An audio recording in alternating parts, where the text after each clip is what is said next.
Assalamualaikum warahmatullahi wabarakatuh. Saya Syarifah Gita Kirani. Saya akan menjelaskan sejarah dari kerajaan atau Kesultanan Samudra Pasai. Kesultanan atau Kerajaan Samudra Pasai merupakan kerajaan Islam pertama yang berdiri di Indonesia atau Nusantara. Kerajaan Samudra Pasai ini hadir pada abad 13 Masehi hingga 16 Masehi. Kerajaan ini berdiri pada tahun 1267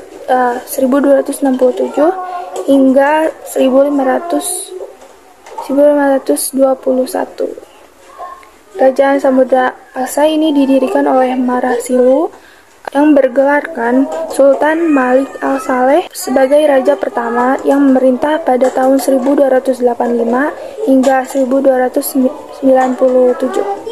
Letak geografis dari kerajaan ini adalah di pesisir utara Sumatera di wilayah Aceh, tepatnya di dekat kota Lukse Mawe yang berada di Selat Malaka, yang merupakan wilayah jalur perdagangan rempah-rempah pada masanya.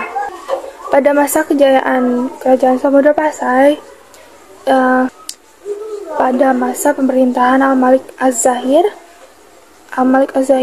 II yang berkuasa hingga tahun 1349 Masehi. Pada masa tersebut, Kerajaan Samudra Pasai ini mengeluarkan alat tukar, yaitu koin emas atau dirham dengan komposisi emas. Pada alat tukar tersebut adalah 70% murni. Selain berjaya karena perdagangannya, Samudra Pasai ini menjadi pusat penyebaran agama Islam. Sebab letak kerajaan Samudra Pasai ini dinilai strategis dan mudah dikunjungi oleh orang-orang dari berbagai daerah dan beragam agama. Ada sekitar 4 penyebab keruntuhan Kesultanan Samudra Pasai. Ini dipengaruhi oleh 2 faktor, yaitu faktor internal dan faktor eksternal. Salah satu faktor internal yang penyebab runtuhnya Samudra Pasai adalah adanya konflik keluarga. Buntut dari konflik ini adalah perang saudara dan perebutan kekuasaan di dalam istana.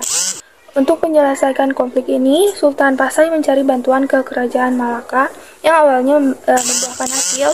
Akan tetapi, bantuan dari Kerajaan Malaka ini pada akhirnya membawa dampak lain yang membuat Kerajaan Pasai semakin dekat pada keruntuhan. Penyebab kedua adalah berdirinya Kesultanan Malaka.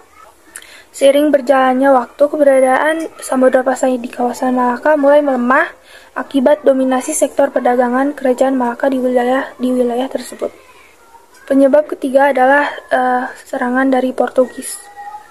Serangan Portugis terjadi pada abad ke-16. Pada tahun 1511, Portugis yang dipimpin Alfonso ini menyerang Malaka.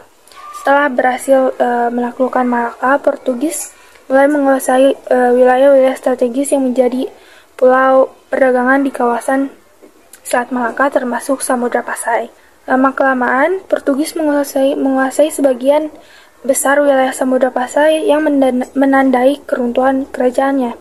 Wilayah kerajaan Samudra Pasai yang sudah runtuh karena diserang Portugis akhirnya jatuh ke tangan Kesultanan Aceh. Penyebab keempat adalah diserang oleh Kerajaan Majapahit 1345 sampai 1350. Mahapati Gajah Mada diperintah oleh Raja Majapahit yang buruk untuk menyerang Kerajaan Samudra Pasai. Awalnya Majapahit hanya menyerang pada perbatasan Perlak, tetapi mereka gagal karena wilayah itu dijaga ketat oleh Samudra Pasai. Akibatnya, Gajah Mada ini memilih mundur terlebih dahulu sembari mencari strategi baru untuk menyerang Samudra Pasai dari 2 arah, yakni darat dan laut. Serangan darat yang dilakukan Majapahit itu gagal, tapi mereka berhasil membawa pasukan masuk ke dalam istana setelah menginvasi lewat laut. Peninggalan dari Kerajaan Samudra Pasai diantaranya adalah nisan-nisan dari tokoh Samudra Pasai, lalu ada gerobak lokal, keramik asing, serta benda logam. Ada koin dirham Samudra Pasai, ada lonceng cakradonya, lalu ada stempel Sultan Al-Malik Az-Zahir, ada hikayat Raja-Raja Pasai, lalu ada naskah Sultan Zainal Abidin, dan peninggalan tradisi potret anek. Sekian dari saya, semoga penjelasannya mudah dicerna. Wassalamualaikum warahmatullahi wabarakatuh.